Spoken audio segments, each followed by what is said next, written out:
আসসালামু আলাইকুম রহমতুল্লাহ।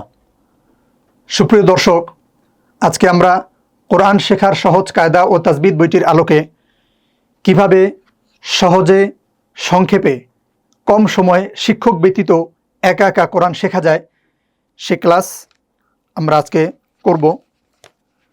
আজকের ক্লাসের শুরুতেই আমি একটি বিষয় স্মরণ করিয়ে দিব। যাদের হাতে এই বইটি বিদ্যমান, কোরআন শেখার সহজ কায়দা ও তাজবিদ বইটি আছে, তারা দেখবেন এই বইটিতে ৮০ পৃষ্ঠা রয়েছে। বইটি ৮০ পৃষ্ঠা হলেও মূলত কোরআন শেখার জন্য এই ৮০ পৃষ্ঠা আমাদেরকে পড়তে হবে না বা পড়াটা জরুরি নয়, বরং কয়েকটি পৃষ্ঠা পড়লেই আমাদের ইনশাআল্লাহ অতি সহজে কোরআন শেখা হয়ে যাবে।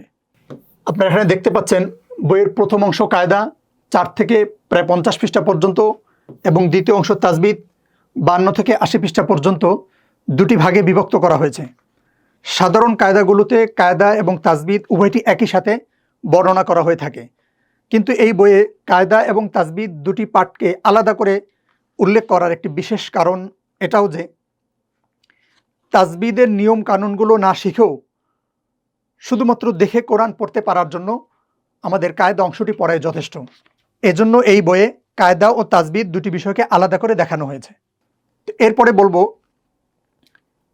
মূলত কোরআন শেখার জন্য যে কায়দা অংশ আমাদের জানা প্রয়োজন, এখানে মূলত বেসিক্যালি ৫টি বিষয় এমন আছে যে ৫টি বিষয় শিখলে পবিত্র কোরআন পড়া যায়। আর এই ৫টি বিষয় নিয়েই প্রথম পাঠ, দ্বিতীয় পাঠ, তৃতীয় পাঠ, চতুর্থ পাঠ এবং পঞ্চম পাঠ, ৫টি বিষয় নিয়ে ৫টি পাঠ বিন্যস্ত করা হয়েছে। এর আগে রয়েছে আবার এক নজরে বেসিক কায়দা। এই অংশে এই ৫টি বিষয়ের সংক্ষিপ্ত একটি ধারণা আপনাদেরকে দেওয়া হয়েছে, যাতে করে কোনো ব্যক্তি এক নজরে বেসিক কায়দা অংশ যদি পড়ে, তাহলে এই ৫টি বিষয়ের উপর সংক্ষেপে তার একটি দক্ষতা চলে আসবে এবং পরবর্তীতে প্রতিটি পাঠের জন্য তো পৃথক পৃথক আলোচনা রয়েছে, সেটা বুঝতেও তাদের সহজ হবে। তো আমি কথা না বাড়িয়ে আজকে আমাদের মূল পড়ায় চলে আসি। প্রথমে আমরা পড়ব ৫টি বিষয় শিখলে পবিত্র কোরআন পড়া যায়। কি কি? হরফ, হরকত, তানবিন, সাকিন, তাসদিদ। হরফ, হরকত, তানবিন, সাকিন, তাসদিদ, এটা আমরা দ্রুত পড়ে ফেলবো। হরফ, হরকত, তানবিন, সাকিন, তাসদিদ, হরফ, হরকত, তানবিন, সাকিন, তাসদিদ, এই ৫টি বিষয় শিখলে পবিত্র কোরআন পড়া যায়। তো এরপরে আমরা এই ৫টি বিষয় মুখস্থ হওয়ার পরে আমরা পরের পেজে যাব। বইয়ের ৭ নম্বর পৃষ্ঠায় দেওয়া আছে এক নজরে বেসিক কায়দা। এর নিচের লাইন আপনারা দেখতে পাচ্ছেন, নিম্নে প্রদত্ত নিয়মগুলো খুব ভালোভাবে মুখস্থ করো। এই বইয়ের সব জায়গায় মুখস্থ করো কথাটি লেখা নেই। যেখানে যেখানে মুখস্থ করো কথাটি লেখা আছে, বুঝতে হবে ওই পেজের বা ওই পড়াটার গুরুত্ব অনেক বেশি এবং সেটার সঠিক পদ্ধতি হচ্ছে মুখস্থ করা। আসুন, মাত্র ৫ ঘন্টায় এই ৫টি বিষয়ে খুব দ্রুত আত্মস্থ হওয়ার জন্য আমরা এই পেজটা কীভাবে পড়বো সেটা আমি এখন বলে দিচ্ছি। এই পেজের উদাহরণগুলো আমরা পড়ব না, এই উদাহরণগুলো একদম পড়ব না, শুধুমাত্র মূল যে কথাগুলো রয়েছে সেটুকু পড়ব। তো আমি এখন আপনাদেরকে এই পেজটা কিভাবে পড়তে হবে এবং কিভাবে মুখস্থ করতে হবে সেটি একবার বলে দিচ্ছি। ৫টি বিষয় শিখলে পবিত্র কোরআন পড়া যায়। হরফ, হরকত, তানবিন, সাকিন, তাসদিদ।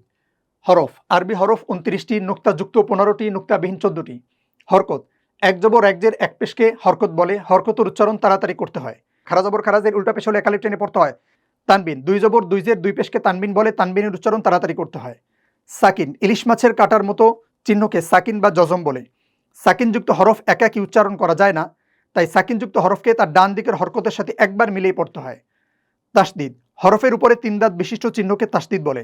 সাকিনের ন্যায় তাসদিদযুক্ত হরফও একাকি উচ্চারণ করা যায় না, তবে তাসদিদযুক্ত হরফ ২ বার পড়া হয়। প্রথমবার তার ডান দিকের হরকতের সঙ্গে আর দ্বিতীয়বার তার নিজের হরকতের সঙ্গে। বাস এতটুকু। এই অল্প কয়েক লাইনের পড়াটা যদি আমরা মুখস্থ করে নিই, তাহলে ইনশাআল্লাহ আমাদের ৫টি বিষয়ের উপর একটা প্রাথমিক এবং মৌলিক বিষয়ের দক্ষতা চলে আসবে এবং এরই মাধ্যমে আমরা অতি অল্প সময়ে সর্বোচ্চ ৫ ঘন্টার মধ্যে আমরা কোরআন শিখতে সক্ষম হব। তো আজকের ক্লাসের মূল পড়া এটাই যে ৫টি বিষয় শিখলে পবিত্র কোরআন পড়া যায়। হরফ, হরকত, তানবিন, সাকিন, তাসদিদ এবং এক নজরে বেসিক কায়দার যে ৫টি বিষয়ের মৌলিক অংশগুলো আমরা এটা শিখে নেব। তো সকলেই এই পেজের পড়াটা ভালোভাবে শিখবেন সেই প্রত্যাশা এবং আশা রেখে আজকের ক্লাস এখানে শেষ করছি। আসসালামু আলাইকুম রহমতুল্লাহ।